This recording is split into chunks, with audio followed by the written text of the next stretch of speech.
meron ding masamang epekto ang bawang kasi. Yo! What's up mga kalapatids? Isang magandang umaga sa inyong lahat. Welcome back dito sa ating channel, Chocobolof TV.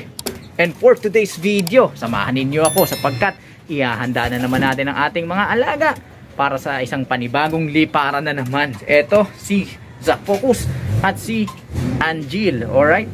So, check natin gaya ng lagi natin ginagawa tuwing umaga yung kanilang mga dumi. Ayan mga kalapatids, buo naman bagamat medyo naapakan niya.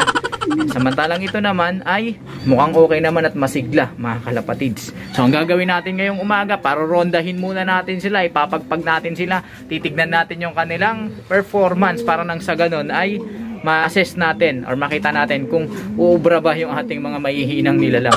Ito parang stress na stress eh. Ano, stress ka ba? Ano masasabi mo? Sige nga. Aray ko. Siya masyadong agresibo ah. Baka mamaya may dinaramdam tong ating alaga. Ayan, ayan. Ay. Sige, sige, mamaya ah. Titignan ko kung lilipad ka. Samantala mga kalapatids, dito muna tayo sa ating breederan. Ayan nga, nagpapatuka na tayo sa ating mga alaga dito sa breederan. At kahapon nga ay nagsubo tayo sa kanila ng bawang. Ang bawang ay natural antibiotic, kaya malamang naubos yung mga bad bacteria at maging yung good bacteria. Kaya sa araw na ito, probiotics tayo. Ina-alternate ko nga mga kalapatids na kanyubi. Para na sa ganon ay ma-replenish or mapalitan yung mga good bacteria na nasa kanilang sistema. Kasi napakalaking tulong yun sa ating mga alaga. Lalo na kapag hindi natutunawan yung ating mga alaga. So, good bacteria mga kalapatids ang kanilang kailangan para buong buo yung kanilang dumi. Pasintabi sa kanilang mga dumi mga kalapatids, hindi pa tayo nakapaglinis dito sa ating kulungan dahil nga ay marami tayong ganap sa mga nakarang pagkakataon. Ayan mga kalapatids, umiinom na sila ng good bacteria tubig na may probiotics. Ayun. So maganda yan, lalo na dun sa mga inakay at sa murang edad pa lang nila makapag-culture na, gumawa na ng colony yung good bacteria sa kanilang mga intestine. Para nang sa ganun hindi sila maimpacho at madali silang matunawan at buo yung kanilang dumi. Pagka kasi natutunawan yung ating mga alaga, ibig sabihin na-absorb ng katawan nila ng husto yung sustansya o nutrients ng mga kinakain nila o ng mga ibinibigay natin sa kanilang patuka. Hindi totoo yan. Kaya mas mabilis yung kanilang development. Bola lang yan. Yun mga kalapatids, so bibigyan ko na rin to. Ang laki na ng mga inakay natin mga kalapatids. So sana naman makumpleto na natin yung ating 1,000 YouTube subscribers para ma-dispatch na natin to at maibigay na natin to sa inyo. Samantala, balik tayo dito sa ating flyer slope. So para rondahin na natin tong ating mga mahihinang nilalang. Sama na natin yung dalawang tamad. Alright, so bubuksan na natin tong mahiwagang pintuan. Konting katok para ma-orient sila na bukas na yung kanilang lagusan ng mundo ng masamang espiritu. Yun. Kayo, yung dalawa. Labas. Huli-huli tong dalawa eh. Yun, medyo mabigat yung yun. Sumagupa na agad yung tatlo mga kalapatids. Yung isa, eto, ayaw pang lumabas. Ikaw, lumabas ka na. Tamad to eh. Aray ko. Territorial masyado to mga kalapatids. Aray ko. Kaya uwi ng uwi to dahil yung teritorya niya eh. Ayan. Hoy, lipad. Ngayon, papasok na naman dito sa ating kulungan kasi nga binabantayan niya yung kanyang teritoryo. Masyado siyang motivated umuwi. Pero kailangan niyang magpagpag din para nang sa ganun mamaya sa liparan nila or bukas pala sa liparan nila doon saan nga ba yun? Sa Bataan? Oo, basta doon yun. Malakas na yung kanyang pangangatawan at nakapag-warm up na siya. Bugawin natin ng kaunti dito mga kalapatids. Yun! Ayun, yung mga kalapatids. Sumama na siya. Ayun siya. Dito siya sa may tatlo mga kalapatids. Yan. Ayan, pagpag. Alright. Ayan na mga kalapatids. Yung ating mga alaga, yung apat. At pagpag lang sila dyan. Hayaan lang natin sila. Kaya lang, mukhang lalanding na naman. May tamad kasi dun eh. Okay lang yan, hayaan lang natin yan. So time check tayo, 8:10 ng umaga. Mamaya naman, iiwan natin tong lock natin na naka-open lock lang tayo mga kalapatids. Ano ibig sabihin nun? Yung free lang yung ating mga alaga na lumabas. para nang sa ganon ay magawa nila yung mga gusto nilang gawin. At doon, makapaglipad-lipad sila maya't maya at makagala at makapag-relax dito sa labas ng ating kulungan. So, yun na lang ang ating gagawin para sa ating mga alaga. Para nang sa ganon, ma-warm up nila yung sarili nila. So, babalikan ko kayo mga kalapatids. Maglilinis muna ako ng mabilis. Alright. A few moments later. Sige pa rin paglipad yung dalawang barako natin, oh. Ayun, oh. Oh, sige pa rin sila. Ayun, mukhang lalanding na mga kalapatids. At yung dalawa doon nagpapahinga. Hindi makabuelo dahil nga doon sa kasama nilang itim na malaki yung tiyan. At hindi tumatagal ng liparan. Kaya nadadamay sila. Pero mamaya gagawa natin yan ng paraan.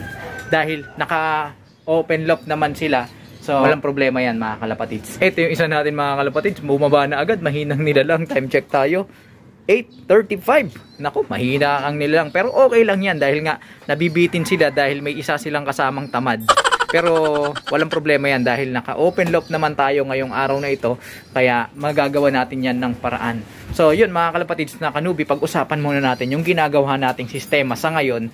Dahil nga nagte-training tayo ng ating mga alagang young bird. Mga bata pa sila. Hindi pa sila nakakatungtong dun sa age ng ibon na matuturing na adult. So ayaw natin silang ma-stress masyado, kaya gumagamit tayo ng natural sa pagpa-flashing. Ang ginagamit natin nga bawang. Pagkagaling sa liparan, sasalubungin natin sila ng bawang. Parang sa ganun, kung ano man yung mga toxic toxin na ano nila, ayan, lumipad na naman yung dalawang barako. Nabibitin sila mga kalapatids dahil nga dun sa kasama nilang nagliligawan. Okay, balik tayo dun sa ating pinag-uusapan. Upon arrival nga ng ating mga alagang young bird, ay gumagamit tayo ng bawang para i-flush yung mga toxins na maaari nilang nakuha sa daan papauwi dito sa ating kulungan. Maaari kasing nakatuka sila ng madumi o kaya nakainom ng madumi na makapagdudulot sa kanila ng sakit. Kaya pina-flushing natin agad yan gamit ang bawang. Pero mga kalapatids na kanubi, meron ding masamang epekto ang bawang kasi yun ay natural antibiotic at ini-eradicate nito yung mga good bacteria, hindi lang bad bacteria na nasa katawan, pati yung good bacteria na nasa katawan at sistema ng ating mga alaga. Yung good bacteria mga kalapatids na kanubi ay napaka-importante niyan sa ating mga alaga. Kasi nakakatulong yan sa nutrients absorption at good digestion ng ating mga alaga. At alam nyo naman, kapag ka-oras ng liparan, ang number one na mahalaga na dapat bigyang pansin ay yung kanilang digestion mga kalapatids. Dahil nga, pagka mahina ang panunaw, mahirap i-recover yun. At baka hindi na maisampaon, mailipad sa susunod na liparan. Kaya, hindi dapat mawala yung good bacteria sa kanilang sistema. Nagpa-flushing tayo gamit yung bawang, na-eradicate yung good bacteria, pati yung good bacteria na dadamay. So anong ginagawa natin? Ang ginagawa nating solusyon ina-alternate natin yan sila ng probiotics. Okay. Hindi dapat mawala yan mga kalapatids dahil nga kailangan nila yan. Kaya yun ang ginagawa natin, alternate yan.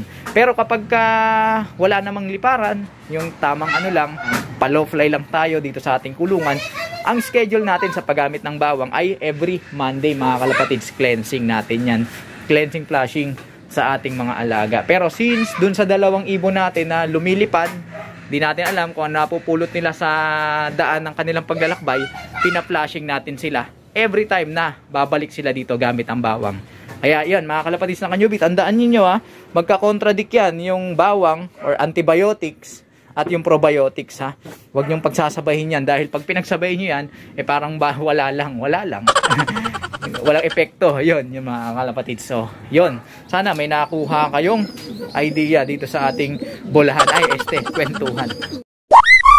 Bukod pa sa natural antibiotic ang bawang, ang kagandahan nito mga kalapatids, kapag regular kayong gumagamit nito, hindi nyo na kailangan mag-deworm. Kagaya nito mga kalapatids, pasintabi sa mga kumakain dyan at nag-aalmusal. Tingnan nyo tong dumi na to. Ayan, nakikita nyo to. Ayan yan. Kasama sa dumi. Ayan, ito. Yan, yung parang jelly translucent na puti na yan. Hindi yan dumi mga kalapatids. Sumama lang sa dumi. Mga bulati yan mga kalapatids. Isang uri ng tapeworm. Ayan Ayan.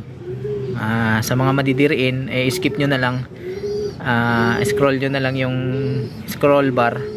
Pero sa mga kalapatids na gustong matuto at makita ito, ayan, ito, yan, kitang kita nyo yung nasa tingting, ayan. So ito mga kalapatids ay mga maliliit na tapeworm. Kapag lagi kayong gumagamit ng bawang, regular na gumagamit ng bawang, kusayang magsisihulog mga kalapatids at kusayan madidispat siya. Mai-eradicate yan gamit ang bawang. Yung mga nasa loob niyan sa sistema nila mga kalapatids, ayun, unti-unti yan mapa-flush out. Kaya napaka-importante ng bawang mga kalapatids. Pero gaya nga ng sinabi natin, kailangan balanse dahil pagka laging bawang tapos hindi kayo nagpo-probiotics, mauubos yung good bacteria sa inyong mga alaga. Ayan, oh. Yan mga kalapatids. So ito kasing mga young bird natin, hindi pa natin to napupurga dahil nga masyado pang bata at nasa kalagitnaan tayo ng liparan. Ayaw na natin silang purgahin pa, baka may stress. Kaya ang ginagawa na lang natin, sa bawang na lang tayo bumabawi every now and then. Tuwing darating sila mula dun sa paghagis o paglipad, ay nagbibigay tayo ng bawang. Ayan mga kalapatids, kahapon nagbigay tayo ng bawang, kaya yan, naglalabasan yung mga tira-tira, unti-unting kumakalas yan sa kanilang intestine at nasasama sa dumi, napa-flush out. Tignan nyo naman yung resulta, natatanggal ng kusa yung mga ganyang parasite. At dahil nagbigay tayo ng bawang kahapon, probiotics yung binigay natin ngayon. So ganun lang, alternate nyo lang, basta wag nyo lang pagsasabayin mga kalapatids. Ang importante, meron kayong sistema na nababagay dun sa schedule nyo, sa schedule ng sa kalagayan ng lop nyo, at kayo naman yung nakakaalam nun mga kalapatids. Basta yan lang yung main idea nun mga kalapatids sa paggamit ng bawang at probiotics. Alright!